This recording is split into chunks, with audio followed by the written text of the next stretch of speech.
Hello guys, me Rahul and थोडेफार माझे जी-एचे जे पर्स्पेक्टिव्ह आहेत ते तुम्हाला शेअर करतोय माझ्या थ्रू. अँड थोडंफार आपल्या क्लासच्या अकॉर्डिंग शेअर करेल. जसं की आपण ज्यावेळी बॅच लावतो त्यावेळी न्यू स्टुडंट्स असतो. आफ्टर दॅट आपण बॅचनंतर 2 महिने जवळपास फेज 2 स्टार्ट करतो आणि त्याच्यानंतर आपण बॅच कंप्लीट होते. त्यानुसार कशी आपली स्ट्रॅटेजी जी-एची असायला हवी ते थोडंफार सांगतो मी माझ्या वेने. सो फर्स्ट ऑफ ऑल आपण ज्यावेळी न्यू स्टुडंट असतो त्यावेळी ॲक्च्युली आपल्याला खूप टाईम बॅचचं वर्क, क्लास वर्क, होमवर्क यामध्येच जातो, राईट.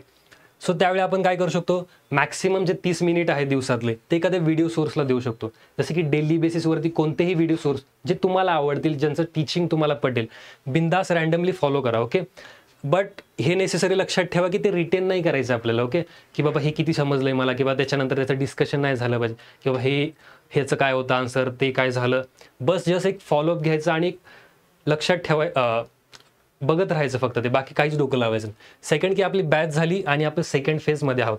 फक्त इथे एक ॲडिशन काय करायचं की डेली PDF आणि विकली PDF रीडिंग करायला स्टार्ट करायचं. सेम आपण जो डेलीचा व्हिडिओ बघत होतो स्टार्ट ठेवायचा आणि डेली PDF किंवा त्याला अल्टरनेटिव्ह विकली. सपोज डेली याला किती मिनिटं जातील, 30 ते 40 मिनिट जातील आणि डेली PDFला 20 मिनिट जातील. जवळपास एका तासामध्ये कव्हर होऊन जाईल. आणि सपोज आपण विकली करत असो याच्या अल्टरनेटिव्हला, तर दिवसाचं ठरवायचं किंवा 20-25 मिनिट करेल आणि एका आठवड्यामध्ये आपल्याला संपवायचं. ओके. सेम याच्यामध्ये पण हेच आहे की रिटेन काही करायचं नाही. आपल्याला किती अंडरस्टँड होते बघायचं, फक्त एक फॉलो करायचं, अंडरस्टँड करायचं, जेवढं लक्षात राहील बाकी सोडून द्यायचं. नंतर पॅरामीटर येतो की ज्यावेळी बॅच होते, पण बॅच होते त्यावेळी हे कन्सिडरेशन पाहिजे की माझं इथपर्यंत रिझनिंग, इंग्लिश एकदम सुपर्ब झालेलं आहे आणि मी आता थोरोली रेडी आहे मेन्स द्यायला कोणती. सो यावेळी काय करायचं, आपण एखादा विकली, यावेळी इथून पुढे आपण डेली नाही केलं तरी चालेल. ओके. फक्त इथून काय करायचं, एक विकली 1 किंवा 2 सोर्स फॉलो करू शकतात. जसं की आता स्टडी IQचे मोस्ट ऑफ दी जण करतात, किंवा अफेअर्स क्लाउडचा आहे, किंवा एक रँडम सोर्सेस आपल्याला भेटून जातील यूट्यूबला, ते आपण करू शकतो. पण त्याच्यानंतर एक कन्साईज असं मटेरियल ठेवायचं की जे आपल्याला throughout the journey read करायचं. सपोज वीकली करंट अफेअरसाठी most of the PDF material आपल्याला वीकली बेसिसवर भेटून जातं, ते आपण करू शकतो.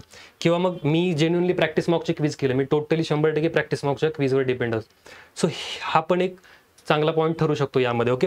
सो एक तर वीकली व्हिडिओ आणि हे पूर्ण रिव्हिजन, आणि याच्यामध्ये आपण डिस्कशन ॲड करू शकतो. ओके.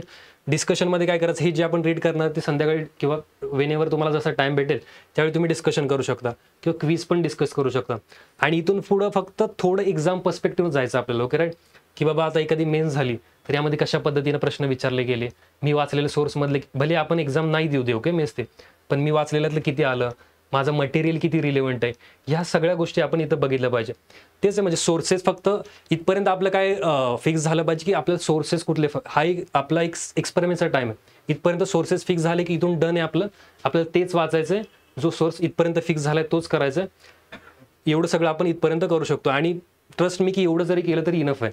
आणि त्याच्यानंतर ज्यावेळी आपण अजून टाईम देऊ आणि डिस्कशन बोरिंग होऊ लागू, तिथून आपण सेल्फही करू शकतो या गोष्टी. ओके. सो सेल्फनुसारही आपण जे करू शकतो. दिस इज फ्रॉम माय साईड, जे मला योग्य वाटलं माझ्या जर्नीमध्ये आणि हे मला फॉलो झालं म्हणून मी जस्ट सांगतो तुम्हाला. आणि बाकी तुमचा काही पर्स्पेक्टिव्ह असेल किंवा अजून काही यात ॲडिशन करता येईल तर डेफिनेटली आपण करू शकतो, आणि जे काही आपल्याला वर्क होईल त्या पद्धतीने करू शकतो. So thank you guys, thank you so much.